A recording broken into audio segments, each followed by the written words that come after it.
Panorama group, जो सोचता है वो करता है। आपके अपने सपनों का आशियाना। नमस्कार, भारत लाइव देख रहे हैं आप। मैं वेद सिंह और आज झाजी का विश्लेषण कुछ खास है। झाजी के विश्लेषण में आज हम झाजी से जानेंगे कि मधुबनी की सीट पर चुनाव से पहले रिजल्ट हुआ क्लियर, हो गया हार जीत का फैसला। तो हम सीधे जुड़ते हैं झाजी से और इसके पीछे की बात को जानते हैं। झाजी, क्या कहना है आपका इस पर? देखो वेद, मधुबनी बहुत इंपॉर्टेंट सीट है क्योंकि हुकुमदेव नारायण यादव यहाँ से 4 बार एमपी रह चुके हैं जी। और उनके बेटे अशोक यादव 2019 में थे। 2019 में उनकी लड़ाई हुई थी वीआईपी के किसी पूर्वे, बद्री प्रसाद पूर्वे, और अंतर इतना था कि मतलब कुछ कह नहीं सकते। मतलब 4,54,940 का अंतर था। तो इसका मतलब पिछली बार एक तरह से कहें तो वॉकओवर मिल गया था बीजेपी को। उससे पहले अगर चलो तुम 2014 में, तो 2014 में हुकुमदेव नारायण यादव वहाँ जीते और उनके खिलाफ आरजेडी ने उतारा था अब्दुल बारी सिद्दीकी को, क्योंकि वहाँ पे यादव और मुस्लिम की बहुलता है और ब्राह्मण की भी अच्छी बहुलता है। तो वो लड़ाई काफ़ी कड़ी हुई थी। उसमें मात्र 20,000 वोट से सिद्दीकी, अब्दुल बारी सिद्दीकी हारे थे। तो इसका मतलब यादव और मुस्लिम ने जम के वोट दिया था। तो इससे लग रहा है जो इस बार फिर लालू प्रसाद यादव ने वहाँ से अली अशरफ फातिमी को दिया है टिकट। तो और अशोक यादव से लोग नाराज भी चल रहे हैं क्योंकि वो लोगों से मिलते जुलते नहीं हैं। तो इसीलिए लालू यादव का देखते हैं ये गेम कितना, क्योंकि क्योंकि आंकड़े जो बता रहे हैं वहाँ यादव है 18%, मुस्लिम है 15%, ब्राह्मण है 14%। तो ब्राह्मण का वोट बीजेपी की तरफ है तो साफ है। अब जो पचपनिया है वो लगभग 35% है, जिसमें धानुक है, केवट है, क्योट है, नाई है, मल्लाह है, लोहार है, तेली है, नोनिया है, हलवाई है। ये अभी अपनी चुप्पी साधे हुए हैं, ये अभी खुल के सामने नहीं आ रहा है। तो क्योंकि एक तरह से कहे जो थोड़ी देर पहले पंचनामा में संपादक नमन जी ही चर्चा कर रहे थे कि कुशवाहा बहुत इंपॉर्टेंट फैक्टर हो गया है इस बार के चुनाव में। 2024 के चुनाव में सब कोई कुशवाहा की तरफ टकटकी लगाए बैठा हुआ है देखने के लिए। बिल्कुल, क्योंकि कुशवाहा जो मतलब समीकरण है वो जेडीयू का हुआ करता था, एनडीए का हुआ करता था, लेकिन इस बार आरजेडी और महागठबंधन की तरफ से भी मतलब सीटें देकर कुशवाहा समीकरण को छेड़छाड़ करने की कोशिश की गई है। तो वही देखना है जो कुशवाहा कितना प्रतिशत वहाँ जा रहा है आरजेडी के साथ। और दूसरा है जो दरभंगा, मधुबनी, उजियारपुर, समस्तीपुर और खगड़िया, ये इस बेल्ट में मल्लाहों निषाद का अच्छा वोट है, क्योंकि मिथिलांचल में पान मखान का चर्चा होता है और मछली, तो इसलिए मल्लाह का भी वोट है। तो मल्लाह का वोट, यादव का वोट, मुस्लिम का वोट और कुशवाहा का वोट। हम लोग 2 दिन पहले तो हम लोग चर्चा कर रहे थे नमन जी के साथ, जो कागज़ पर तो महागठबंधन बहुत मजबूत है, कागज़ पर तो लग रहा है जो 40 के 40 उसके पास आ रहा है, लेकिन अब वो ज़मीन पर कितना उतरता है वही देखना है। क्योंकि मधुबनी से 4 बार लगातार हुकुमदेव नारायण यादव बीजेपी पे टिकट पे लड़े और वो एमपी बने। उनके बेटा को अशोक यादव को बाद में सीट ट्रांसफ़र हुआ, वो भी एमपी बने। मतलब 2019 में कहें जो अशोक यादव को 61% वोट आया था और बद्री पूर्वे को 14%। मतलब समझ लो कितना का अंतर है। और 2014 में हुकुमदेव नारायण यादव को 42% और अब्दुल बारी सिद्दीकी को 40%। और उस समय बीजेपी जेडीयू अलग अलग थी। तो जेडीयू ने 2014 में गुलाम गौस को वहां से उतारा था, वो भी मुस्लिम कार्ड खेलने का प्रयास किया गया, तो उनको 6% वोट आया। अगर ये 6% वोट अगर जेडीयू के गुलाम गौस नहीं काटते तो हो सकता है अब्दुल बारी सिद्दीकी वहां से एमपी हो गए होते हैं। क्योंकि जब अंतर 2% का है और बीच में ही तीसरा 6% वोट काट लिए गुलाम गौस, तो कुछ ना कुछ वहाँ पे है। अब रहा बात जो वहाँ पर अभी जो बेनीपट्टी, बिस्फी, केवटी और जाले, ये 4 विधानसभा क्षेत्र में बीजेपी के विधायक हैं। हरलाखी में जेडीयू के विधायक हैं, तो 4, 1, 5 ये हो गया तुमको एनडीए।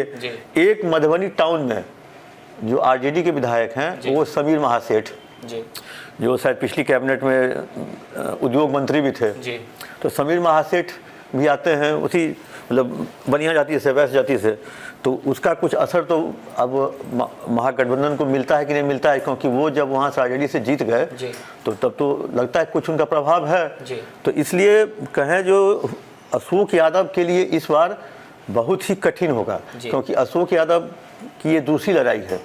और जब उनके पिताजी को मात्र 20,000 से वो जीते थे 2014 में, तो ये कोई भारी बात नहीं जो फातमी मतलब यहाँ से सीट निकाल ले जाए। मतलब वहाँ की जो लड़ाई है वो काफ़ी मतलब दिलचस्प बनी हुई है। करी टक्कर है वहाँ पे। हाँ, वहाँ तो भट है जी, काफ़ी दिलचस्प है, क्योंकि यादव है, मुस्लिम है, कुशवाहा है, मल्ला है, बार बार हम कह रहे हैं जो ये फातमी के, और फातमी कई चुनाव लड़ चुके हैं जी। दरभंगा से भी वो सांसद रहे हैं, दरभंगा में भी लड़े हैं, मधुबनी में इस बार गए हैं, तो उनका मैनेजमेंट और अशोक यादव के मैनेजमेंट में अंतर होगा जी। अशोक यादव दूसरी बार लड़ रहे हैं, और अशोक यादव मधुबनी के एमपी तो हैं, लेकिन मधुबनी के लोगों से उनको मिलने का समय नहीं रहता है जी। वो बैठते हैं दरभंगा में जी। अब मधुबनी के लोगों को मिलने के लिए दरभंगा आना पड़ेगा, तो इसीलिए इस तरह की समस्या है। और एक चीज़ और बता दे वेद, जो मधुबनी विद्यापति का क्षेत्र रहा है जी। मिथिला पेंटिंग वहाँ का पूरे विश्व में फेम है। 9 महिलाओं को पद्मश्री का पुरस्कार में मिथिला पेंटिंग के क्षेत्र में मिल चुका है। कालिदास का भी वो क्षेत्र रहा है, तो इसीलिए आप वहाँ के मतलब वहाँ पे एक क्या कहते हैं स्वराज सभा है, जिसको लोग कहते हैं दूल्हा बिकता है जी। वहाँ पे पहले वहाँ पे दुल्हों की खरीद फरोख्त होती है, तो एक तरह से कहें जो वो लिटरेट क्षेत्र है, वहाँ पढ़े लिखे लोग हैं। अब तो कुछ व्यवसायी भी आने लगे हैं, और नेपाल के बॉर्डर से सटा हुआ है जी।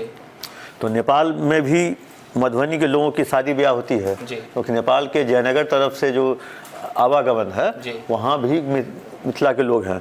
तो ऐसी स्थिति में आप मतलब बरगला के आप जनता से वोट नहीं ले सकते हैं, तो इसीलिए यहाँ की टक्कर इस बार काफ़ी महत्वपूर्ण है, और यादव और मुस्लिम जो है सो काफ़ी इम्पोर्टेंट रोल अदा करेंगे, साथ में मल्लाह भी। और कहें जो इस बार हो सकता है 2014 वाली जी, मतलब 2019 नहीं 2014 में जो जिस तरह का चुनाव हुआ था वो चुनाव हम लोग को यहाँ देखने को मिल सकता है।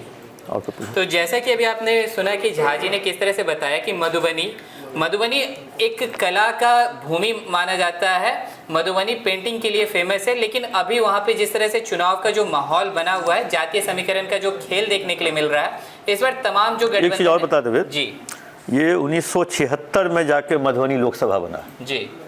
76 तक ये जयनगर लोकसभा क्षेत्र के नाम से जाना था जी। तो 76 के बाद ये मधुबनी बना, और उसके बाद लगातार ये गढ़ रहा बीजेपी का, ये कम्युनिस्टों का भी गढ़ रहा है। वहाँ भोगेंद्र झा भी सीपीआई से हुआ करते थे, एमपी जो सीपीआई के थे, तो ऐसा है जो वहाँ लाल धरती भी थी, मतलब लाल सलाम का भी वहाँ था अड्डा, तो इसीलिए मधुबनी और ख़ास हो जाता है। लेकिन इधर पिछले 4-5 बार से बीजेपी के कब्जे में है। तो जैसा कि भी आपने सुना कि झा जी ने किस तरह से बताया कि मधुबनी पेंटिंग मधुबनी से फेमस है, और वहाँ पे अभी जो लोकसभा चुनाव का जो अभी माहौल चल रहा है, जिस तरह की जातीय समीकरण देखी जा रही है, तो वहाँ का जो लड़ाई है वो काफ़ी कड़ा होते हुए देखा जा रहा है। इस पर अभी कुछ भी क्लियर कहा नहीं जा सकता है, लेकिन 4 तारीख को जाकर ये बात हमारे सामने क्लियर होगा। तब तक के लिए हमें इंतजार करना पड़ेगा। तो और भी ऐसे तमाम खबरें देखते रहने के लिए आप जुड़े रहें भारत लाइव के साथ। धन्यवाद, और अपने कमेंट को हमारे कमेंट बॉक्स में लिखना ना भूलें। पनोरमा ग्रुप, जो सोचता है वो करता है। अगर ये वीडियो पसंद आई और वह बिहार के राजनीति और बिहारियत से सरोकार रखेनी तो सब्सक्राइब बटन दबा के चैनल के सब्सक्राइब कर ली। ओजे एगो घंटी बा, ओकरा बटन दबा देला से कुल सटीक और मारक खबर रुआ मुफ्त में मिल जाई। अगर रुआ पत्रकारिता के हमनी के नया प्रयोग में सहयोग कर चाहतानी तो ज्वाइन बटन दबा दी। पेटीएम नंबर नोट कर ली 9386816700। धन्यवाद।